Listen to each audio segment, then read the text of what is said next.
দর্শক, channel 24 Facebook লাইভে আপনাদেরকে স্বাগত। আমি এই মুহূর্তে রয়েছি ভোলার র্যাব 8-এর যে কার্যালয়, ঠিক সেই কার্যালয়টি রয়েছে সন্ধ্যা নাগাদ একটি গোপন সংবাদের ভিত্তিতে র্যাব 8-এর একটি চৌকস দল ভোলার বরহানুদ্দিন এলাকার মানিকার হাট বাজার সেখানে অভিযান পরিচালনা করে। সেখানে তারা অভিযান পরিচালনা করে সেখান থেকে দীর্ঘদিন যাবৎ প্রতারণা মামলার আসামি, বিশেষ করে জিনের বাদশাহ নামক একজন জাহাঙ্গীর মাঝি, তাকে গ্রেফতার করতে সক্ষম হয়েছে। যে তার বিরুদ্ধে দীর্ঘদিন যাবত মানুষের কাছ থেকে প্রতারণার মাধ্যমে লাখ লাখ টাকা হাতিয়ে নিয়েছে, এরকম কিন্তু অভিযোগ তার বিরুদ্ধে রয়েছে।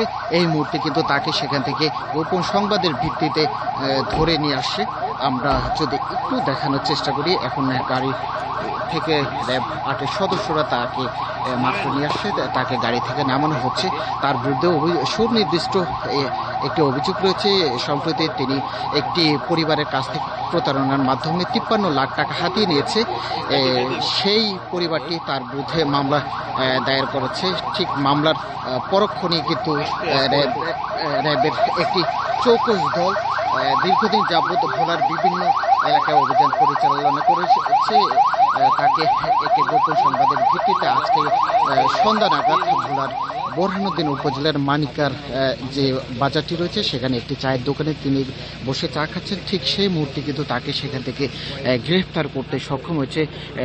তিনি দীর্ঘদিন যাবৎ ভোলার বিভিন্ন মানুষ, শুধু ভোলারই নয় তথা দেশব্যাপী তিনি দেশ এবং দেশের বাইরেরও কিন্তু বিভিন্ন মানুষের কাছ থেকে প্রতারণার মাধ্যমে লাখ লাখ টাকা হাতিয়ে নিচ্ছে। যেগুলো রাতের আধারে যেটি করা হচ্ছে, জিনের বাদশাহ সেজে তিনি মানুষকে ধোঁকা দিয়ে প্রতারণা করে এভাবেই কিন্তু টাকা হাতিয়ে নিচ্ছে, এরকম কিন্তু তার বিরুদ্ধে অভিযোগ রয়েছে। শুধু যে তিনি এইরকম কিন্তু নয়, তার সাথে অনেক সাঙ্গপাঙ্গ রয়েছে তারা কিন্তু এইভাবেই একের পর এক প্রতারণা করে মানুষের কাছ থেকে এভাবে অর্থ হাতিয়ে নিয়েছে। এরকম দর্শক, আমি আরেকটি বিষয় জানিয়ে রাখছি যে এটি নতুন কিছু নয়। বরহানুদ্দিন উপজেলার বিশেষ করে কুঞ্জের হাট হতে আরম্ভ করে মানিকার বাজার এলাকায় এই ধরনের জিনের প্রতারক চক্র, তার একটি সংঘবদ্ধ চক্র, তারা বহু বছর যাবৎ কিন্তু এইভাবে মানুষের কাছ থেকে অর্থ হাতিয়ে নিচ্ছে।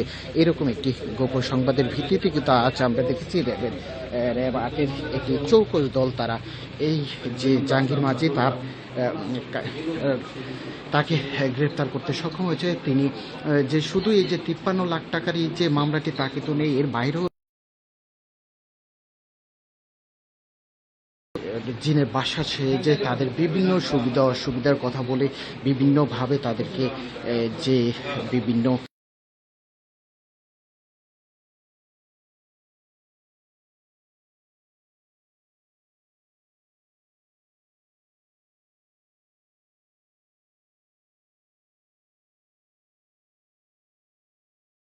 একটি গোপন সংবাদের ভিত্তিতে র্যাব 8-এর একটি চৌকস দল তারা এই বরহানুদ্দিনের যে মানিকা বাজার এলাকা সেখানে অভিযান পরিচালনা করেছে। দর্শক, আরেকটি বিষয় জানিয়ে রাখছি যে শুধু যে আজকে জাহাঙ্গীর মাঝি যে গ্রেপ্তার হয়েছে তা কিন্তু নয়, এর আগেও কিন্তু র্যাবের অভিযানে একাধিক জিনের বাসা আটক হয়েছে। এটিও কিন্তু আমরা র্যাবের সূত্রে জানতে পেরেছি।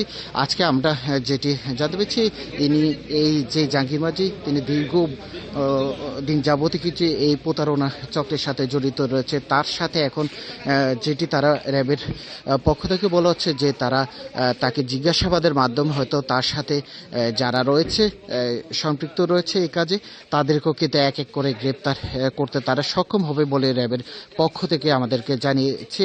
এই মুহূর্তে কিন্তু এখানে ভোলার অসংখ্য গণমাধ্যম, প্রিন্ট এবং ইলেকট্রনিক মিডিয়ার কর্মীরা এখানে উপস্থিত রয়েছে। তারা এই সংবাদটি সংগ্রহ করার জন্য এখানে ছুটে আসছে। আমি চলে যাচ্ছি স্টুডিওতে।